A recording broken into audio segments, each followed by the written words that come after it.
All right, Annetta, lock the doors, because what I'm about to say is going to upset some people right next here. Okay. Christopher Columbus did not discover America.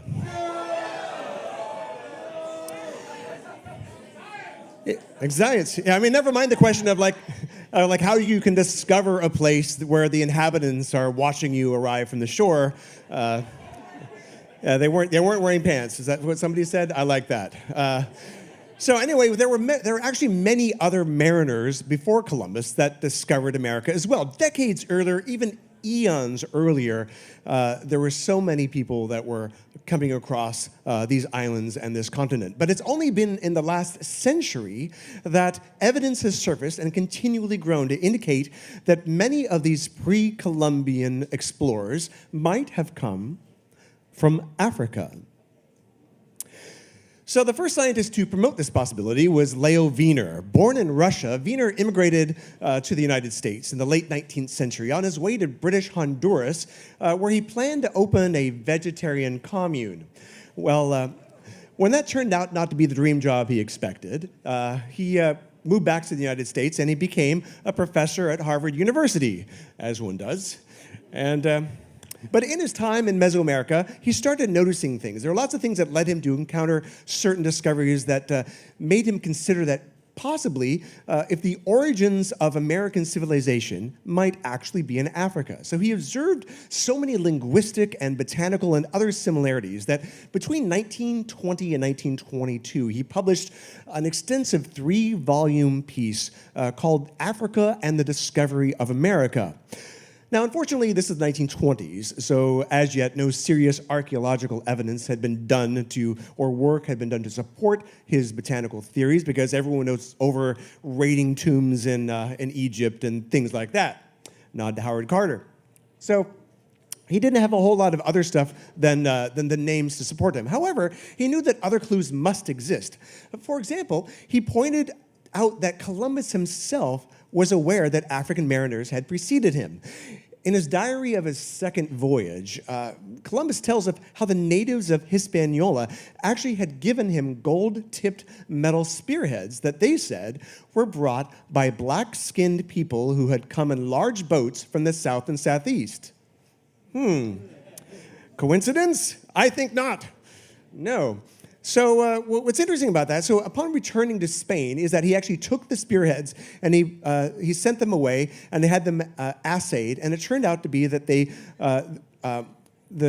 these spearheads were covered in this metal, this alloy that the inhabitants called guanin, and the metallurgists actually found out that this was an alloy of 32 parts. It was like 18 of gold, 6 of silver, 8 of copper, which, dun, dun, dun, matched the metal used in spearheads made in Western Africa for thousands of years, as carried by medieval African warriors, including the Mali and the Moors. The West Africans even called this metal guanine, the same name used by the natives of Hispaniola. But nothing more was said about that. Conspiracy. Well, probably because, in the interest of Spain, it was in their best interest that they didn't want to have any challenges to their discovery and the claims to the islands of the West Indies. Well, as the poem goes, or it should anyway, in 1493, Columbus stole all he could see. Yeah, so on his second voyage, which was 10 times larger than the first, Columbus went on a frantic but unsuccessful island hopping trip to find gold and spices. He carried along several natives from his newly discovered San Salvador, which the inhabitants called Guanahanvi. Another island that the natives pointed out was really large and was called Soameto. Soameto. Now, Columbus continued going around whimsically renaming every island he could find. But, Leo Wiener, being the curious person and the linguist that he was and the etymologist, he couldn't help noticing that the origin of these many place names and botanical names in Mesoamerica actually sounded distinctly like other languages in Africa, particularly Bantu and even Arabic. Wiener and numerous other botanists have also puzzled over the presence of certain plants that predated Columbus but originated in Africa. For example, the calabash bottle gourds. Now, this is a species originally from West Africa, where they were well cultivated in America before Europeans arrived, even long before they existed in Indonesia or Polynesia. So, in fact, the Pacific was the last place that bottle gourds actually reached and expanded to. Pardon my covfefe. Well, if it were not for transatlantic trade, pre-Columbian times, it would be very difficult to explain how certain plants, such as the yam, the sweet potato, domesticated cotton, peanuts, and tobacco, reached both West Africa and the Americas. The spread of the plantain is particularly noteworthy because it could not remain viable if it was carried in salt water. Well, in the 1640s, a Brazilian botanist named George Margrave. Thank you. Thank you. Speaking of botany, Ricola. Yeah, there we go. So thank you very much. So the Brazilian botanist George Margrave wrote that the establishment of a particular varieties of plantains in this region stands as a strong argument for ancient maritime contact between the Americas and Africa. That's bananas. B-A-B-A-N-A-S.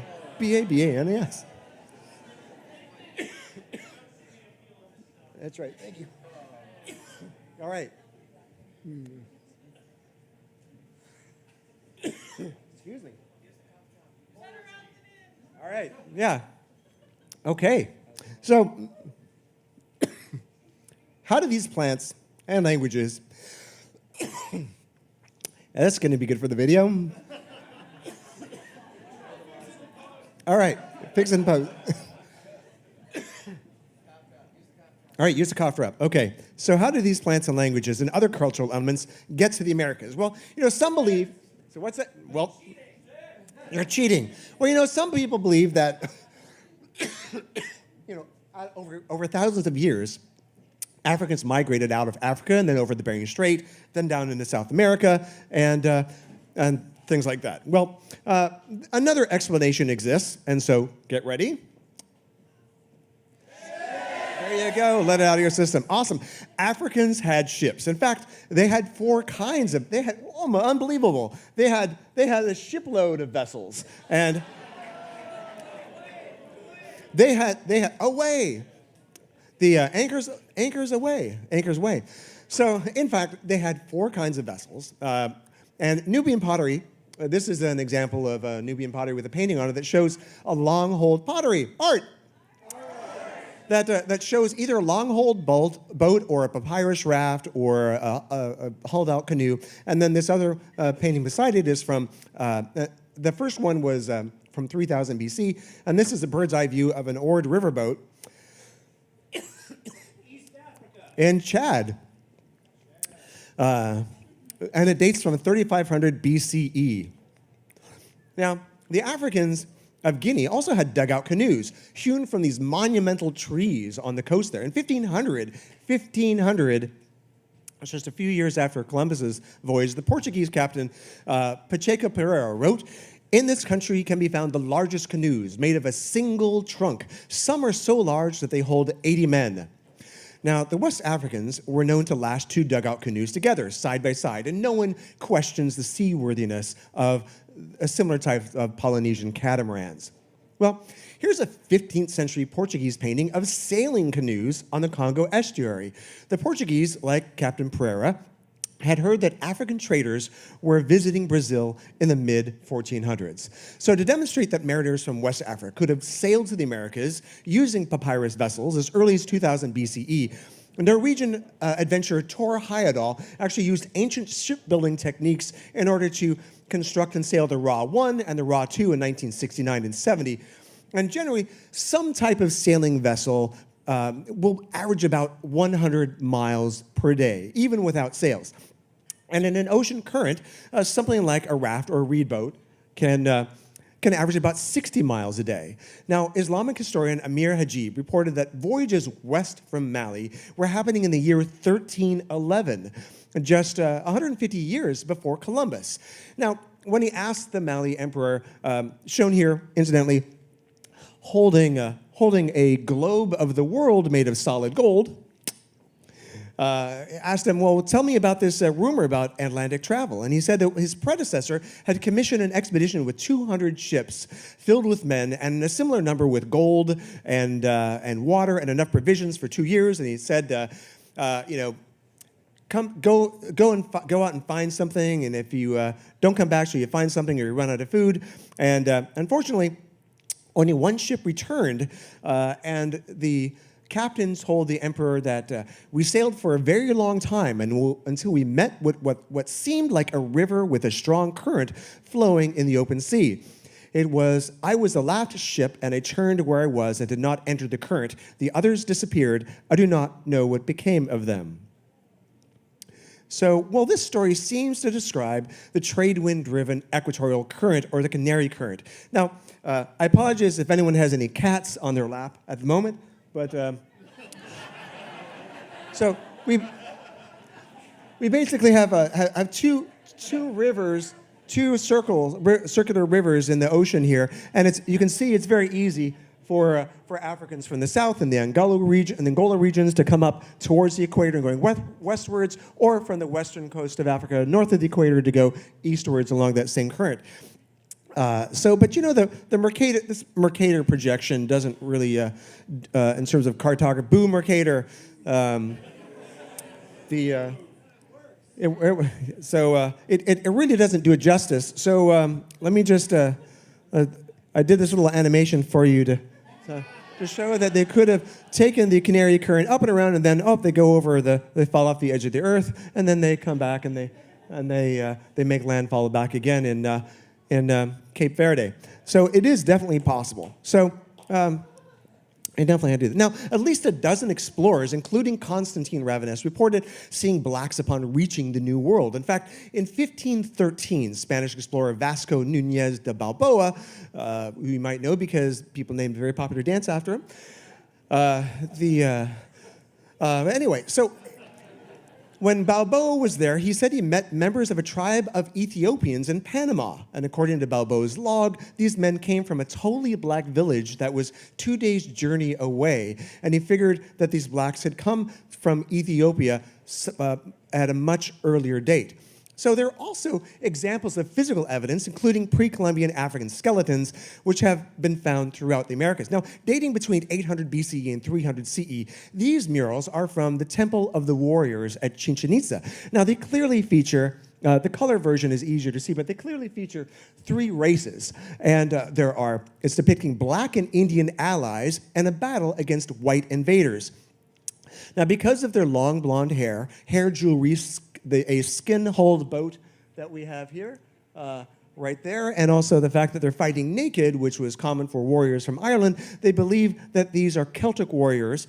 And because this mural shows that blacks are clearly fighting on the side of the Mayans, that they must have been integrated into society much longer before this painting was done in order to form that form of alliance. Now, there are numerous pre-Columbian figurines with striking similarities to ancient African artwork, and they've been found in Central and South America. In southeastern Mexico, there are 18 rock statues of heads up to 11 feet tall that are facing the ocean, looking east. Now, archaeologists call them the Olmec colossal heads, after the people that carved them.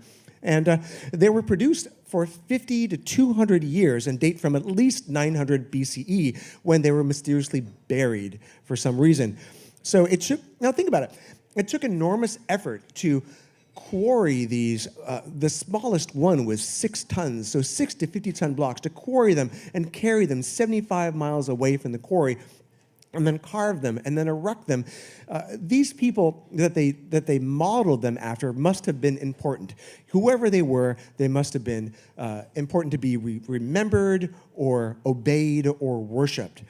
Jose Megliar Serrano, the archaeologist who first uncovered them, He pointed out that facial features look amazingly like African blacks, and they all display distinctive headgear or protective helmets. Now, however, some people think that these are actually the facial figures of overweight babies. Yeah, I think they needed to wear helmets when they were babies if they think that. So. And then still others find it easier to believe that instead of Africans, those depicted or responsible for these sculptures, and as well as the Mesoamerican pyramids, were not African Americans, but dun dun dun. So why is it that so many people have never heard of this alternative of American discovery by the continent's nearest neighbors?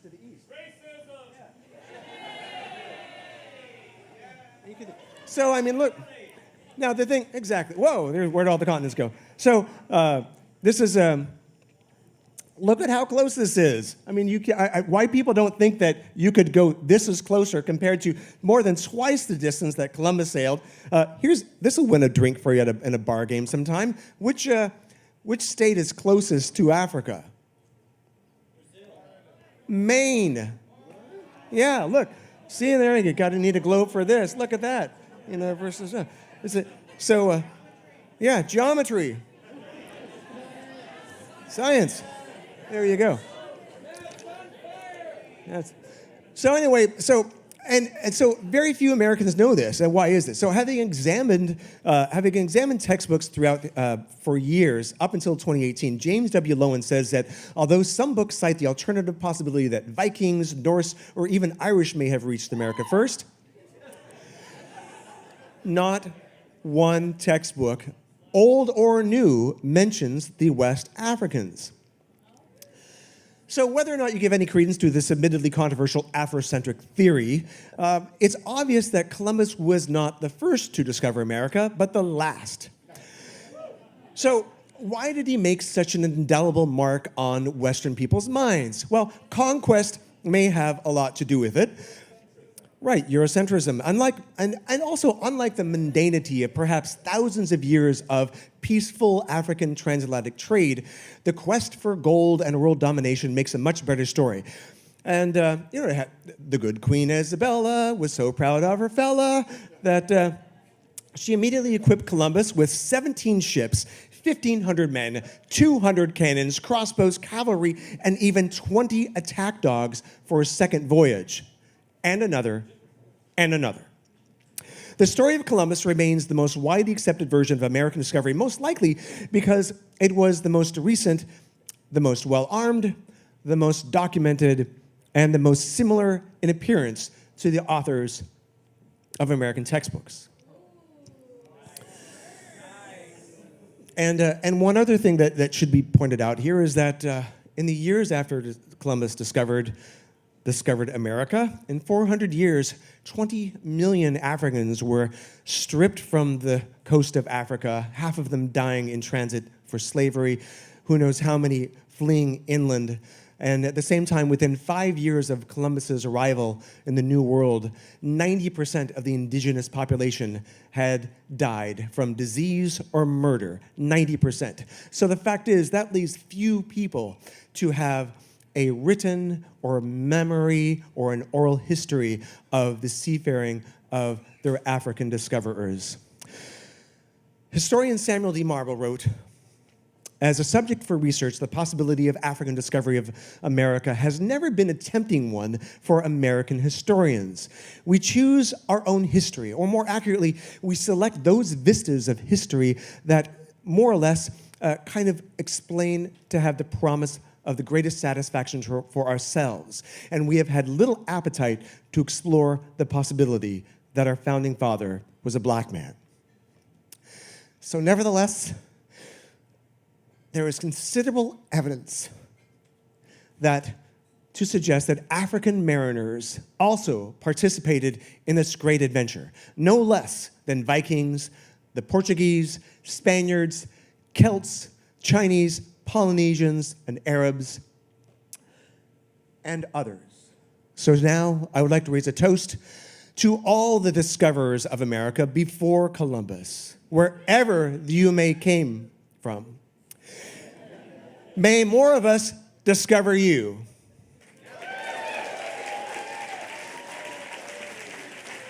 Thank you.